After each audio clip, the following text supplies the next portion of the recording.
Bonjour tout le monde, je vais vous dire aujourd'hui que nous devons tous nous engager dans une bataille pour la culture scientifique en France. Car en effet, le palais de la découverte est menacé de fermeture. Il devait rouvrir après plus de 4 ans et demi de cessation de ses activités. Il devait rouvrir le 11 juin pour une sorte de préouverture, disons-le, avec une exposition temporaire. Eh bien non, maintenant on dit que peut-être il serait déplacé, peut-être ses activités seraient suspendues. C'est un véritable scandale. Le directeur d'Univers Sciences, qui est à la fois responsable du Palais des Découvertes et la Maison des Sciences, eh bien, il a été débarqué en Conseil des ministres, donc c'est une responsabilité collective du gouvernement.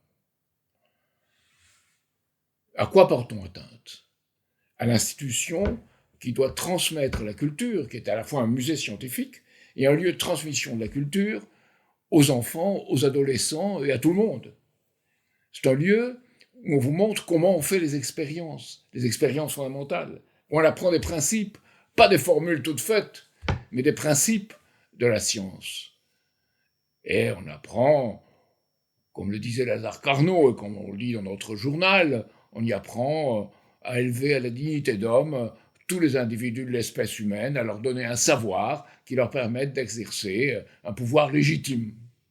Voilà ce qu'on veut fermer aujourd'hui. Alors c'est toute une histoire. Le Palais de la Découverte a été fondé en 1937 par Jean Perrin.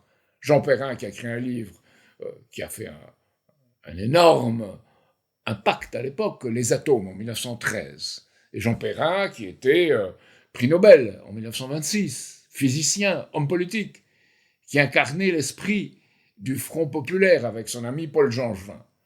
Le Palais de la Découverte avait été créé comme un lieu pour qu'il y ait, enfin en France, un accès de tous à l'art et à la culture, rendre l'art et la culture au peuple. Puis, le Palais des Découvertes s'était développé. Dans un premier temps, il s'agissait, toutes ces activités, dans un premier temps, il y avait des expositions itinérantes. C'était plutôt le genre des années, disons, avec l'animation culturelle, des clubs de jeunes. C'était le début. Puis, il y a eu dans les années 1970 les démonstrations, plus de conférences, plus de médiation entre la science et ceux qui pouvaient y accéder. Des expériences interactives, quelque chose de vivant, quelque chose où il y avait des activités pédagogiques avec les écoles, avec les enfants, en particulier des collèges. Donc il y avait tout ce mouvement de science que représentait le Palais de la Découverte. Eh bien c'est cela qu'on menace d'annuler.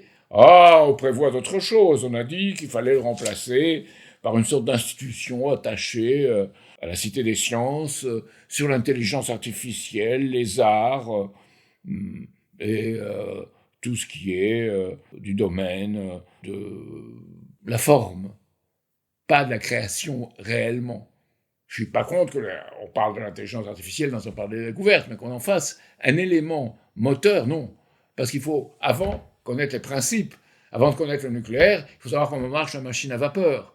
Il faut savoir comment marche l'électricité, ce qu'est une pile, que c'est un électromoteur. Il faut savoir toutes ces choses et les montrer, les découvrir. Pas une formule qu'on trouve dans les livres, quelque chose que dans la réalité. Et c'est ce que faisait le palais de la découverte. Évidemment, il y a d'autres institutions qui le font aussi. La main à la pâte, par exemple. Mais la main à la pâte a prospéré justement en l'absence d'un effort public. C'est la main à la pâte de Georges Charpat, la main à la pâte de plusieurs de ses amis, Yves Quesnay, qui ont fait un grand effort dans ce domaine-là. Mais c'est l'exemple de Marie Curie par rapport aux sciences, sa vision par rapport aux sciences. Mais le palais de la découverte doit être un centre qui se développe, et autour de lui, qu'il y ait une connaissance dont tous doivent avoir l'accès pour, comme je le disais, exercer un véritable pouvoir, participer à l'exercice du pouvoir, être vraiment un citoyen. Palais des Découvertes, c'est essentiellement une institution citoyenne. Il y a la Cité des Sciences, qui est plus pour les techniques, l'apprentissage sur ces techniques et ce qu'elles représentent à un moment donné, et le Palais des Découvertes, comment on accède au principe. Et ça se complète. Eh bien, aujourd'hui, après avoir débarqué donc le responsable univers sciences de la Cité des Sciences et du Palais de la Découverte, aujourd'hui, on discute. Alors, le ministère de la Culture, apparemment, n'a pas donné d'indication de ce qu'elle pense faire. Alors je dis à Rachida Dati, où en êtes-vous? Allez-vous être complice du démantèlement de quelque chose qui est essentiel pour élever l'esprit public, donner aux citoyens les moyens de l'être? On sait que Philippe Baptiste y est favorable, il est ministre de l'Enseignement supérieur.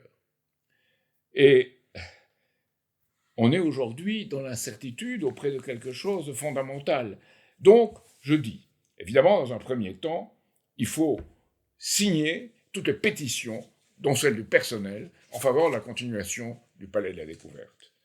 Et il faut bien dire que le Palais de la Découverte doit aller dans une direction encore plus formatrice, éducatrice. Il y a la recherche, l'aspect scientifique, l'aspect de la médiation, comme on l'appelle, c'est-à-dire la diffusion des connaissances et des principes. Et c'est aussi des laboratoires, qui est une approche nouvelle, car il y a une approche nouvelle que tous les gens qui sont en rapport avec la culture scientifique ont élaboré, des laboratoires où on va explorer les pratiques scientifiques en y participant, en les faisant. C'est ça l'esprit du Palais de la Découverte.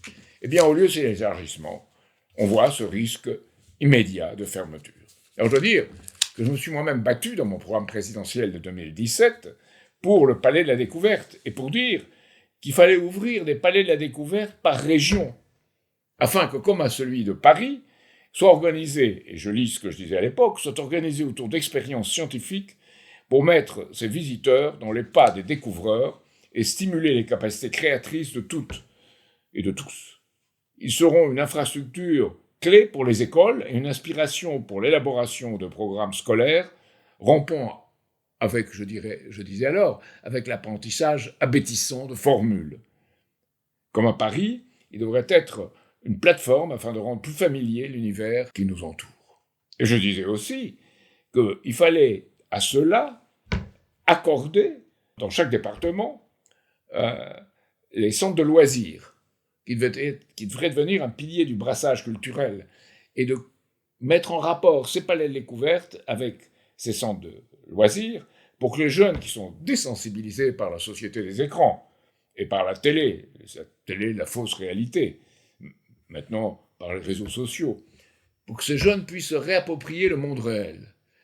Alors parler de la jeunesse, parler de sécurité, parler de lutte contre la drogue, etc., n'a pas de sens si ce n'est pas basé sur un développement des facultés créatrices des jeunes. Et à partir de là, oui, on peut parler des institutions permettant la sécurité, permettant qu'une société ait une cohésion.